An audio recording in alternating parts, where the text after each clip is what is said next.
Good morning. Political science की class में आप सबका स्वागत है। आज हम बीए पार्ट सेकेंड के पेपर फर्स्ट में ब्रिटेन में राजमुकुट की शक्तियाँ इस विषय पर परिचर्चा करेंगे। हमने पहले भी देखा कि ब्रिटेन में सिद्धांततः तो सारी शक्तियाँ राजमुकुट या सम्राट को दी हुई है, किंतु एक्चुअल में इन शक्तियों का प्रयोग राजा नहीं करता। ये जो शक्तियाँ हैं इनका प्रयोग प्रधानमंत्री, मंत्रिपरिषद और संसद के द्वारा किया जाता है। तो अब सवाल ये उठता है कि राजा की इम्पोर्टेंस है। बिल्कुल इम्पोर्टेंस है राजा की। आज भी जो ब्रिटेन की पॉलिटिकल सिस्टम है उसमें राजा आज भी बहुत इम्पोर्टेंट है। लॉवेल ने कहा है कि यदि सम्राट राज्य के पोत की प्रेरक शक्ति नहीं है तो भी वह उस पोत का मस्तूल अवश्य है जिस पर पाल लटका हुआ है। इस तरह से वह उस पोत के लिए न केवल लाभदायक वस्तु है बल्कि उसके लिए आवश्यक अंग भी है। तो किंग जो है वो ब्रिटेन के पॉलिटिकल सिस्टम का एक इंडिस्पेंसेबल पार्ट है। हम राजमुकुट की शक्तियों की बात करें तो सबसे पहले उसके सोर्सेस क्या है, तो इसके टू मेजर स्रोत या सोर्सेस हैं। पहला है राजकीय विशेषाधिकार और दूसरा संसदीय अधिनियम।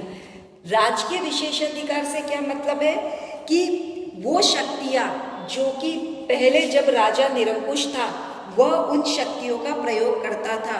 उस समय राजा के पास असीमित शक्तियाँ थी जिनका की प्रयोग वो अपनी इच्छा के अनुसार करता था, किंतु धीरे धीरे या तो संसद ने उन अधिकारों को सीमित कर दिया या कुछ अधिकार राजा जो है स्वयं ही उनका उपयोग नहीं करने लगा। अब जो शक्तियाँ बच गई वह राजा के विशेषाधिकार शक्तियों के अंतर्गत आती हैं। दूसरा जो मेजर सोर्सेस है वो संसदीय अधिनियम। समय समय पर संसद ने राज्य की शक्तियों को परिभाषित करा है, उनमें उनको सीमित भी करा है। ठीक है, तो ये हम बात करें तो राजा की शक्तियों के ये दो मेजर सोर्सेस हैं। हम राजा की शक्तियों की बात करें तो पहली जो सबसे इम्पोर्टेंट शक्ति है उसकी वो है कार्यपालिका शक्ति। राजमुकुट जो है वह इंग्लैंड की सर्वोच्च कार्यपालिका शक्ति है। इंग्लैंड का सारा जो शासन है वह राजा के नाम पर संचालित होता है। यह जो राजा है वही कानूनों का क्रियान्वित करवाता है। जितनी भी प्रमुख नियुक्तियां हैं ब्रिटेन में वो प्रधानमंत्री और अन्य मंत्रियों की वो सारी नियुक्तियां सम्राट के द्वारा की जाती है। इसके अलावा जितने भी उच्च अधिकारी हैं, न्यायाधीश है, प्रशासनिक अधिकारी हैं, उन सबकी नियुक्ति भी राजा के द्वारा की जाती है। जिनकी नियुक्ति राजा के द्वारा की जाती है उनमें से न्यायाधीशों को छोड़ अन्य सभी जो उच्च अधिकारी हैं, यहाँ तक कि प्रधानमंत्री और मंत्री, उन सबको भी राजा जो है पद से हटा सकता है। वह सेना का अध्यक्ष है। जल, थल और नभ सेना के अधिकारियों की नियुक्ति करता है। वह शासन पर नियंत्रण रखता है।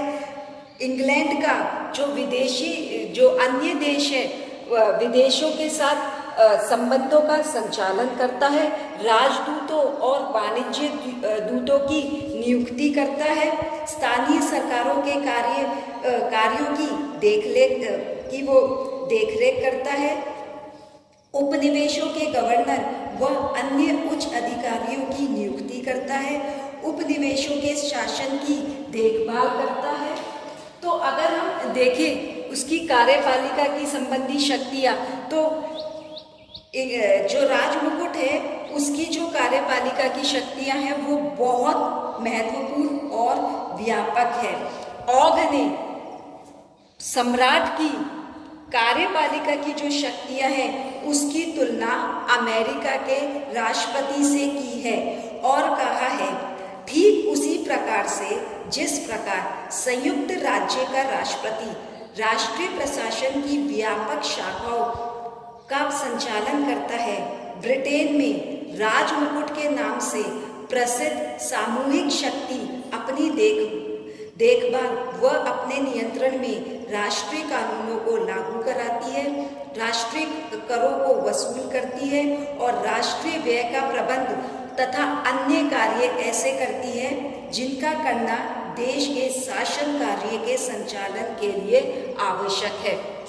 तो कहने का क्या तात्पर्य है कि इंग्लैंड में सम्राट के पास व्यापक कार्यपालिका जो है वो शक्तियां हैं। अब हम सम्राट की विधायी शक्तियों की बात करें तो इंग्लैंड के अंदर कानून निर्माण की जो शक्ति है वो किंग इन पार्लियामेंट संसद सहित राजा को प्राप्त है। राजा के पास व्यापक विधायी शक्तियां भी हैं। उनमें से प्रमुख है कि संसद के दोनों सत्रों के अधिवेशन बुलाना, उन्हें स्थगित करना एवं जो कॉमन सभा है उसे विघटित करने का अधिकार। लॉर्ड सभा के अंदर नए पीयर्स जो है उनकी नियुक्ति करने का अधिकार।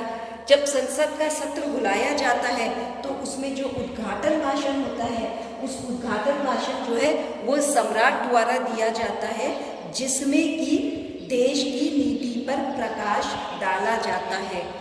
कोई भी विधेयक कानून का रूप जब तक नहीं ले सकता जब तक कि उसे सम्राट की स्वीकृति प्राप्त न हो।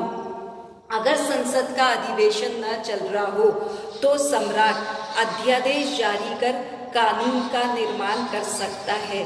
इसी के साथ साथ वो प्रदत्त व्यवस्थापन के अंतर्गत सपरिषद आदेश ऑर्डर्स इन काउंसिल भी जारी कर सकता है। वह उपनिवेश के संबंध में घोषणाएं करता है। तो वैधानिक दृष्टि से भी अगर हम देखें तो राजा के पास बहुत अधिक शक्तियां हैं और जो भी विधायी शक्तियां हैं जो हम कहते हैं संसद के पास है वो एक्चुअल में संसद सहित राजा या किंग इन पार्लियामेंट के पास है। किंग जो है वो संसद का इंटीग्रल पार्ट है, उसका एक अभिन्न अंग है। राजा की न्यायिक शक्तियां, राजा को फाउंटेन ऑफ जस्टिस माना जाता है, यानी न्याय का स्रोत राजा है। सभी न्यायालय राजमुकुट द्वारा ही स्थापित किए गए हैं। सारा न्याय का जो कार्य है वह राजा के नाम पर ही चलता है। राजमुकुट न्यायाधीशों की नियुक्ति करता है और जितने भी फौजदारी मुकदमे हैं वह उन पर सम्राट के द्वारा ही विचार किया जाता है। मतलब जितने भी केसेस हैं वो सब राजा के नाम पर ही चलते हैं। न्यायाधीशों की नियुक्ति मैंने बताया राजा के द्वारा की जाती है, लेकिन इनको हटाने का जो काम है वह राजा संसद के अनुमोदन पर ही करता है। राजा जो है अपराधियों को क्षमादान कर सकता है, उनका दंड कम कर सकता है। हम राजमुकुट की धार्मिक शक्तियों की बात करें तो राजा को जो है वो धार्मिक क्षेत्र में भी शक्तियां प्राप्त है। इंग्लैंड में एंग्लिकन चर्च और प्रेस्बिटेरियन चर्च जो है उसका जो है राजा हेड है। चर्च के हेड होने के कारण राजा सभी चर्च के आर्क बिशप्स, डीन, कैनन इन सब की नियुक्ति भी करता है। राजा की अनुमति से ही चर्च ऑफ इंग्लैंड की राष्ट्रीय सभा की समस्त कार्यवाही होती है। चर्च के अंतर्गत अनुशासन संबंधी विषयों का राजा जो है वह सर्वोच्च अधिकारी है। सम्राट कैंटरबरी और यॉर्क में धार्मिक सम्मेलन बुलाता है। जिस प्रकार संसद द्वारा पारित विधेयकों पर जो उसके सिग्नेचर है वो जरूरी है, उसी तरह 1919 में चर्च के प्रबंध के लिए नेशनल असेंबली नामक संस्था की स्थापना हो गई और इस सभा द्वारा पारित नियमों पर भी राजमुकुट की जो है अंतिम स्वीकृति आवश्यक है। धार्मिक क्षेत्र में राजा को जो है वो धर्म रक्षक कहा जाता है। अब हम राजा की सार्वजनिक जो सम्मान और उपाधि जो है उसे प्रदान करने संबंधी शक्तियों की बात करें तो क्राउन को जो है सम्मान का स्रोत माना गया है, फाउंटेन ऑफ ऑनर माना जाता है क्राउन को। वह सार्वजनिक सम्मान और उपाधियां प्रदान करता है। ये उपाधियां वर्ष में 2 बार विशेष सेवा के लिए प्रदान की जाती है। इस प्रकार की उपाधियों में ड्यूक, बैरन, अर्ल, नाइट और लॉर्ड की जो उपाधियां हैं वह प्रमुख हैं। अगर हम राजा की शक्तियों का विवेचन करें, उसकी शक्तियों को का एनालिसिस करें तो हमें ये चीज़ देखने को मिलेगी कि इंग्लैंड में जो राजा है उसके पास बहुत व्यापक शक्तियां हैं और यह भी प्रतीत होगा कि इंग्लैंड में आज भी जो है राजा वो निरंकुश है, किंतु ऐसा नहीं है। प्राचीन काल में ये जो सारी शक्तियाँ थी ये सम्राट या किंग के द्वारा प्रयोग की जाती थी, किंतु वर्तमान समय में इन शक्तियों का प्रयोग क्राउन या मुकुट के द्वारा किया जाता है। यानी जो सिद्धांततः जो है कहने को तो सारी शक्तियां राजा के पास निहित है, किंतु व्यवहार में चूंकि ये शक्तियां क्राउन के पास है तो इन शक्तियों का प्रयोग प्रधानमंत्री और उसकी मंत्रिपरिषद और संसद के द्वारा किया जाता है। तो थियोरेटिकली हमको देखने में तो ऐसा प्रतीत हो रहा है कि इंग्लैंड में आज भी जो है एक राजतंत्रीय शासन व्यवस्था है जिसमें राजा के पास जो है वाइड पावर्स है। लेकिन जैसा हमने इंग्लैंड के संविधान में देखा है कि there is a gap between theory and practice, सिद्धांत और व्यवहार में अंतर पाया जाता है। तो सिद्धांततः ये जितनी भी शक्तियाँ जो राजा की बताई गई है वो व्यवहार में कॉमन सभा और प्रधानमंत्री और उसकी मंत्रिपरिषद के द्वारा इन शक्तियों का प्रयोग किया जाता है। आज हमने राजा की जो शक्तियां हैं, इंग्लैंड में राजा की जो शक्तियां हैं उस पर एक परिचर्चा की।